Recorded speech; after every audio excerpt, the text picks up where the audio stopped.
வணக்கம். ஹாஸ்பிட்டல்ல நம்ம தினமும் பார்க்குற ஒரு சின்ன பிரச்சனைய ஒரு முறையான ஆராய்ச்சியா மாத்துறது எப்படி? அத பத்தி தான் இன்னைக்கு நாம பார்க்க போறோம். வாங்க ஆரம்பிக்கலாம். நீங்க ஒரு நர்ஸா இருந்தாலும் சரி, நர்சிங் ஸ்டூடெண்டா இருந்தாலும் சரி, கண்டிப்பா இத பத்தி யோசிச்சிருப்பீங்க இல்லையா? பேஷண்டோட கஷ்டத்த பார்க்கும்போது, ஐயோ இத சரி பண்ண ஏதாவது ஒரு வழி இருக்கணுமே அப்படின்னு தோணும்ல. அந்த ஒரு சின்ன யோசனை தான் பெரிய பெரிய கண்டுபிடிப்புகளுக்கான ஆரம்பம். ரிசர்ச்சோட முக்கியமான ஐடியாவே இதுதான். வாட் இஸ்ங்கிறது இப்போ இருக்கிற நிலைமை. வாட் ஷுட் பீனா நாம எதிர்பார்க்குற ஒரு ஐடியல் சிச்சுவேஷன். இந்த ரெண்டுக்கும் நடுவுல ஒரு கேப் இருக்கும் இல்லையா? அந்த கேப்பை கண்டுபிடிச்சு அதை சரி பண்றது தான் ரிசர்ச். சரி, இப்ப தியரியெல்லாம் போதும். வாங்க நேரடியா ஒரு ஹாஸ்பிட்டல் வார்டுக்குள்ள போவோம். அங்கே ஒரு நர்ஸ் பார்த்த ஒரு சின்ன விஷயம் எப்படி ஒரு பெரிய ரீசர்ச் பயணமா மாறுதுன்னு பார்ப்போம்.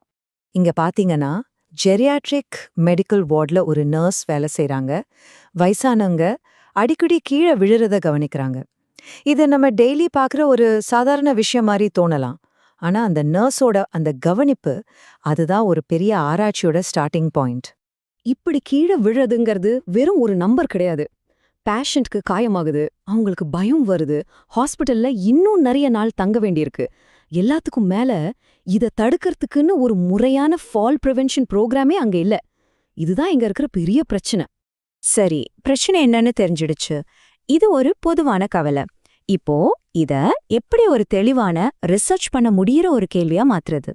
அதுக்கு சில ஸ்டெப்ஸ் இருக்கு, வாங்க பார்க்கலாம். இது ரொம்ப சிம்பிளான 3 ஸ்டெப்ஸ் தான். ஒரு ஃபனல் மாதிரி யோசிச்சுக்கோங்க. ஃபர்ஸ்ட் பெரிய பிரச்சனை என்னன்னு பார்க்கணும். அதுக்கப்புறம் அது ஒரு சின்ன டாபிக்கா சுருக்கணும்.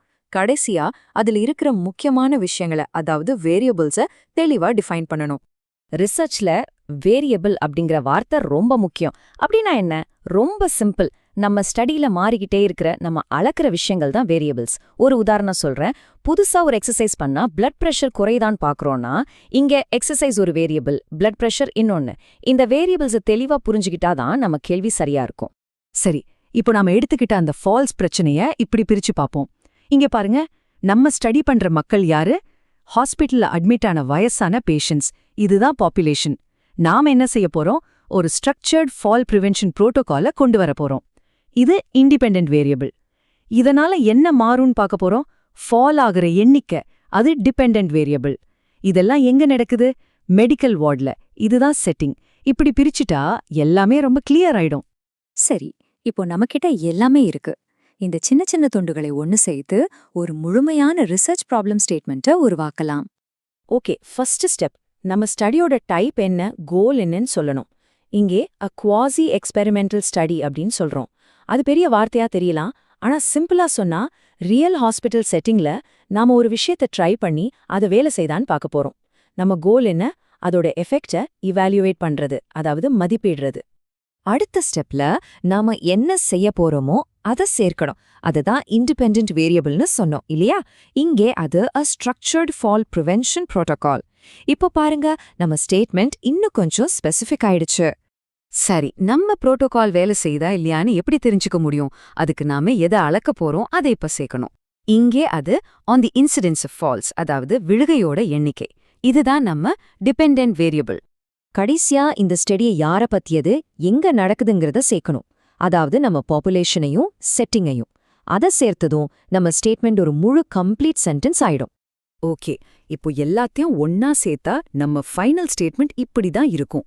A quasi-experimental study to evaluate the effectiveness of a structured fall prevention protocol on the incidence of falls among elderly patients admitted in the medical wards of a selected hospital. பாத்தீங்களா? ஒவ்வொரு பாட்டும் அதுக்கான இடத்துல பொருந்தி ஒரு தெளிவான ரீசர்ச் கொஸ்டினை கொடுக்குது.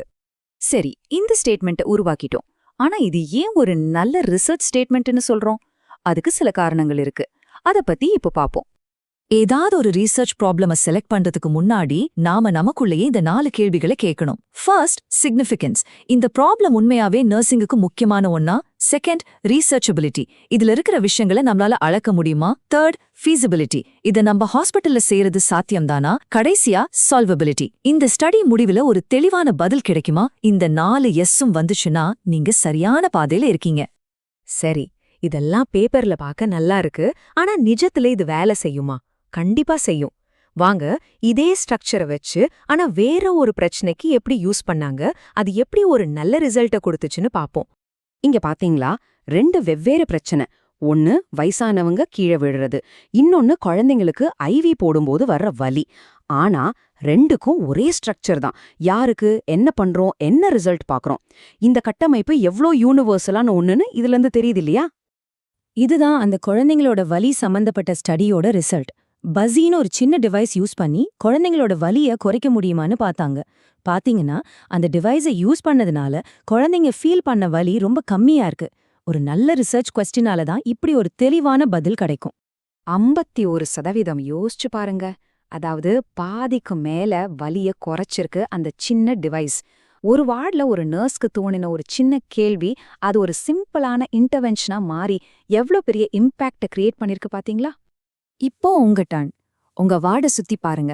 அங்க ஏதாவது பிரச்சனை, ஒரு தீர்வுக்காக காத்துக்கிட்டு இருக்கா? இன்னைக்கு நாம கத்துக்கிட்ட இந்த ஸ்டெப்ஸை யூஸ் பண்ணி அது ஒரு ரிசர்ச் கொஸ்டினா மாத்த ட்ரை பண்ணுங்க. நீங்க பாக்குற ஒரு சின்ன விஷயம் நிறைய பேஷண்டோட வாழ்க்கையில ஒரு பெரிய மாற்றத்தை கொண்டு வர முடியும். சோ உங்க ரிசர்ச் கொஸ்டின் என்ன?